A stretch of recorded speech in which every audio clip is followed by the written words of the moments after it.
Mes chers amis, si vous avez regardé récemment un peu ou beaucoup d'étapes du Tour de France, vous en avez peut-être conclu que le cyclisme est un sport très difficile.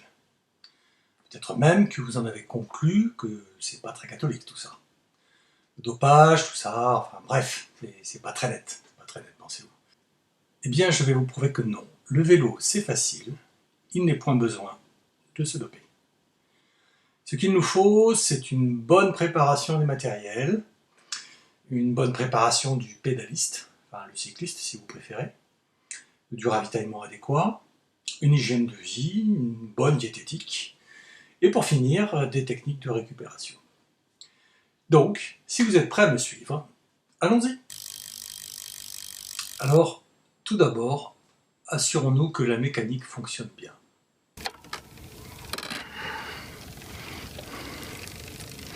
Bon, ça marche bien.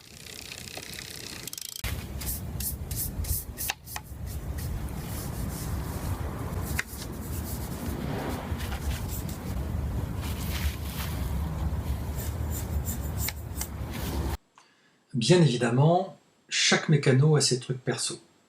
C'est des trucs secrets que je vais vous dévoiler en partie.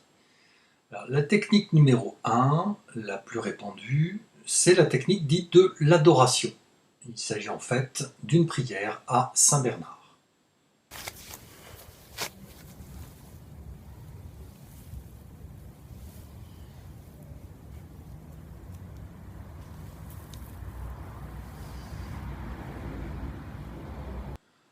La deuxième technique très répandue est celle dite de l'amour passionnel. C'est celle que je pratique plus volontiers en ce qui me concerne.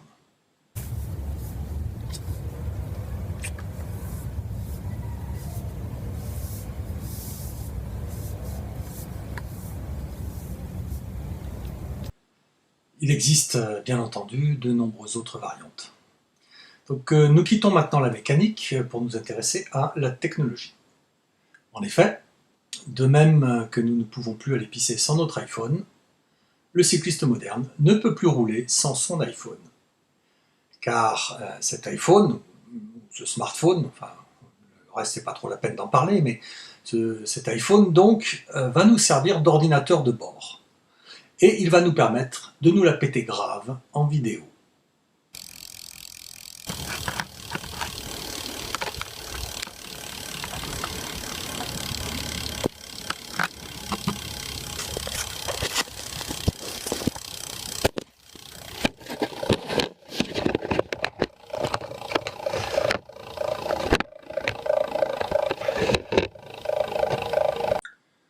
Passons maintenant à la garde-robe. Je vous épargnerai les 2 heures que j'ai passées à essayer des cuissards et des maillots dans lesquels je ne rentre plus. Mais voyons quand même les chaussures, car il s'agit d'un objet technique tout à fait critique en vélo. Je prends les carnacs ou je prends les silly. Disons qu'avec le maillot, le rouge ça va aller mieux. Ouais, je prends le rouge.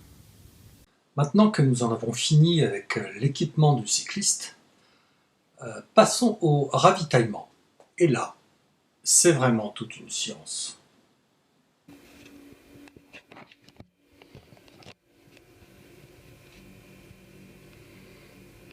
Voyons, peut-être mettre une tomate.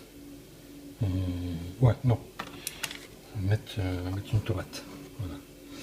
Voilà, là c'est bon. Bon, la tartine de pâté, je suis pas sûr. Hein. Et une petite tartine. Alors, des sucres rapides, ça peut servir. Bon, on peut aussi faire comme les pros. Hein. Donc, nous sommes presque prêts. Il ne nous reste plus qu'à mettre notre beau casque et nos lunettes. Et roule ma poule!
Voilà, c'est fini.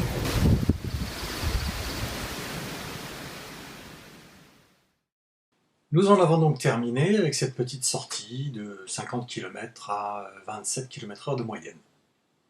Vous voyez bien que ce n'est pas très compliqué. On roule, on monte, on descend, on boit, on s'étire et on recommence. C'est simple. Maintenant, de retour à la maison, commence une autre phase très très importante. C'est la récupération.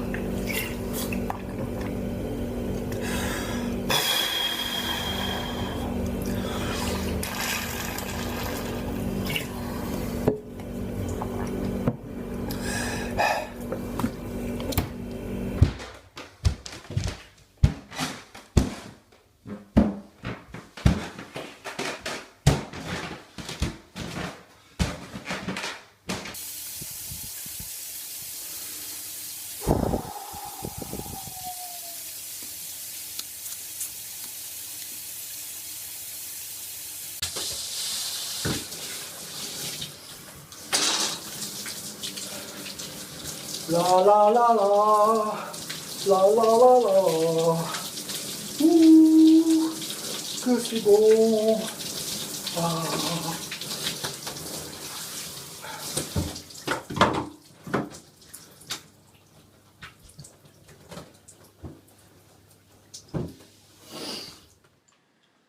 La douche relaxante ayant relaxé et notre cœur retourné au repos, il est temps de faire des étirements. C'est extrêmement important pour éviter les blessures, les douleurs et pour que les muscles se réparent plus vite. En vélo, certains muscles du corps sont extrêmement sollicités. Voyons donc comment les étirer.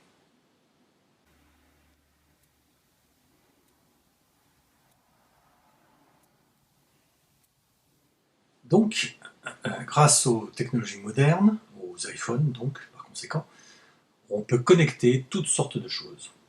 Autrefois, je me pesais à Bisto-Dénas, je reportais mon poids sur un tableur Excel, je faisais des courbes élégantes tendant vers l'infini. Aujourd'hui, je monte juste sur ma balance et la NSA récupère directement mon poids, mon pourcentage de masse graisseuse, mon poids en flotte et pastis, etc., etc. Voyons donc cela.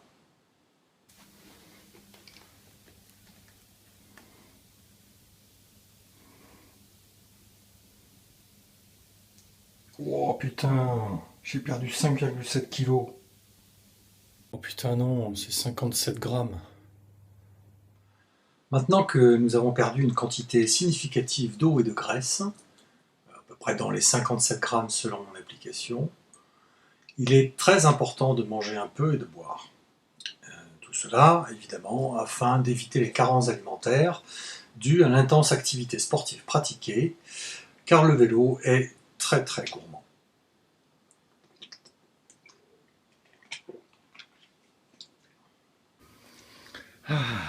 Putain.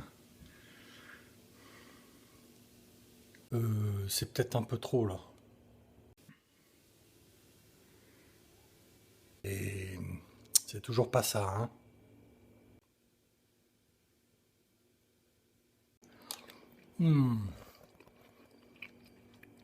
Ce melon, c'est une merveille. Absolument. Génial. Putain. Ça fait du bien.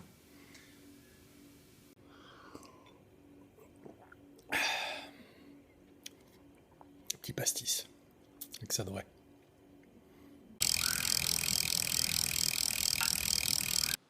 Dernière étape hyper importante de la récupération, c'est bien entendu la cuvée sous l'oreiller. Comptez environ 3 heures de sieste pour 2 heures de vélo.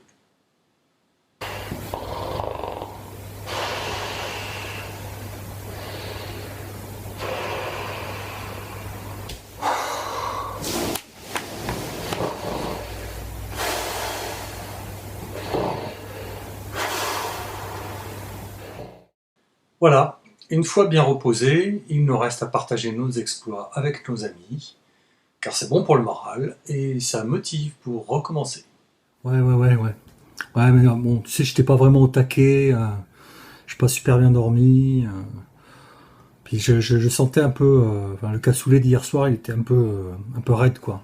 Je l'avais un peu dans les chaussettes ce matin, alors bon, niveau perf, c'était pas mal, mais bon, c'est clair, je peux mieux faire, quoi, c'est sûr.